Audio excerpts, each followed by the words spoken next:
Lolo, bakit po Luzon yung Luzon? May ilaw po ba doon? Aba oo, apo. Pag brownout sa probinsya, Luzon talaga ang tawag. Nako, tigilan mo nga ang bata. Lolo, Visayas ba may visa? Kailangan ba ng passport? Oo, kailangan ng visa para sa bibingka. Pa, Mindanao naman parang mind now. Ibig sabihin ba, isipin mo na? Aba oo, kasi pag nag-iisip ka ng ulam, sa Mindanao marami. Pa, seryoso nga. Bakit ba Luzon, Visayas at Mindanao ang tawag sa mga isla natin? Sige, pag-usapan natin yan. Bakit Luzon, Visayas at Mindanao ang pangalan ng ating mga isla? Aalamin dito sa The Taglish Explainer. Magandang araw sa inyong lahat. Ako si Professor Ipaliwanag ng University of Life. At ngayong araw aalamin natin kung bakit Luzon, Visayas at Mindanao ang pangalan ng ating mga isla. At hindi Hilagang Pilipinas, Gitnang Pilipinas at yung malaking isla sa baba.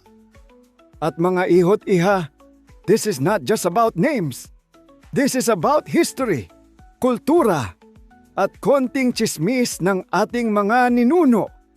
So hawakan nyo ang inyong tsinelas at sabay-sabay tayong lulundag sa nakaraan. Unahin natin ang pinakamalaking bida sa North, Luzon. Maraming akala galing daw ito sa salitang ilaw kasi maliwanag daw doon. Mali, kahit sa Maynila madalas brownout din. Ang pinakatinanggap ng mga historiador, ang salitang Luzon ay galing sa lumang Tagalog na lusong. Ano ang lusong? Ito yung malaking kahoy o bato na ginagamit sa pagdurog ng bigas para gawing harina o galapong. Parang giant mortar and pestle ng sinaunang kusina. Noong sinaunang panahon, ang Luzon, lalo na ang Central Luzon, ay rice superpower. Palay dito, bigas doon, aros kaldo everywhere. Dahil sa dami ng palay at bigas na ini-export mula sa lugar na ito, nakilala ito ng mga mangangalakal bilang lusong. At dahil ang mga Kastila at dayuhang mangangalakal ay hindi masyadong mahusay sa bigkas ng Tagalog, ang lusong naging Luzon sa mga lumang dokumento hanggang sa naging Luzon. So basically, ang Luzon ay parang tinawag na yung lugar na may pangdurog ng bigas. Rice Machine Island.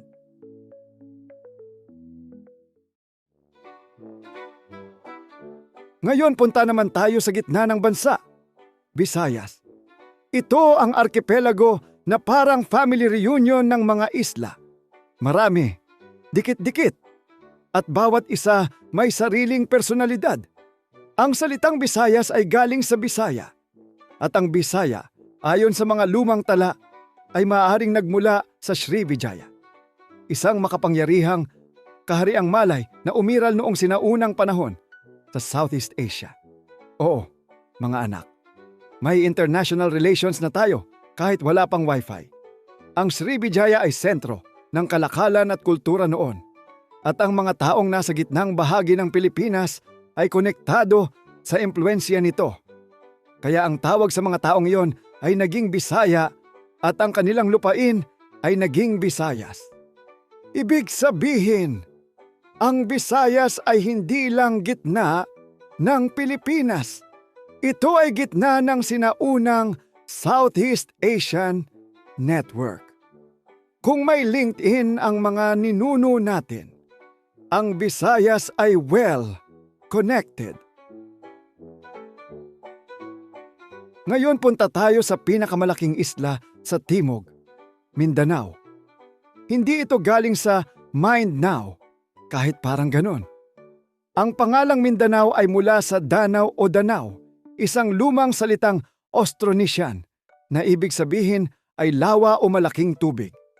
Noon, ang lugar sa paligid ng Lake Lanao ay tinatawag na Mindanao o Mindanao na ibig sabihin ay sa paligid ng lawa. At dahil napakahalaga ng Lake Lanao sa kultura at buhay ng mga Maranao at iba pang grupo. Ang pangalan nito ay unti-unting ginamit para tukuyin ang buong isla. So ang Mindanao ay parang tinawag na yung malaking isla na umiikot sa lawa. Parang barangay na tinawag sa basketball court. Noong dumating ang mga Kastila, mahilig silang mag-rename ng lugar. Kaya nga may San Juan, San Pedro, at San Miglite. Pero ang Luzon, Visayas, at Mindanao ay napakalaking rehiyon na. Matagal na silang ginagamit sa pakikipag-trade, sa map, at sa usapan ng mga tao. So imbes na palitan, ang ginawa ng mga Kastila ay, sige na nga, gamitin na lang natin yan.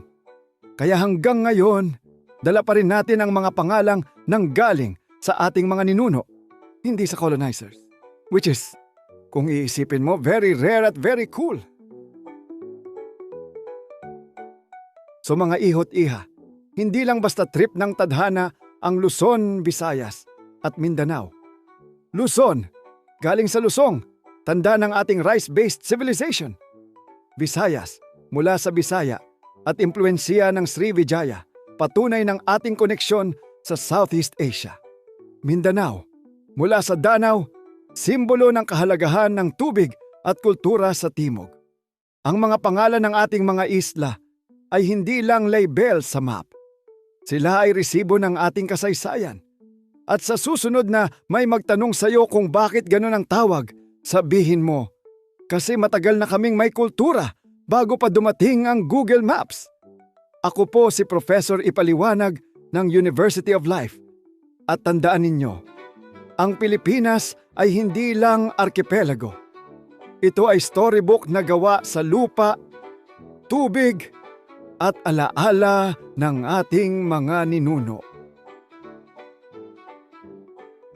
Subscribe na para sa Daily Dose of All Things Pinoy videos. Ako si Prof. Ipaliwanag and this is the Taglish Explainer Channel.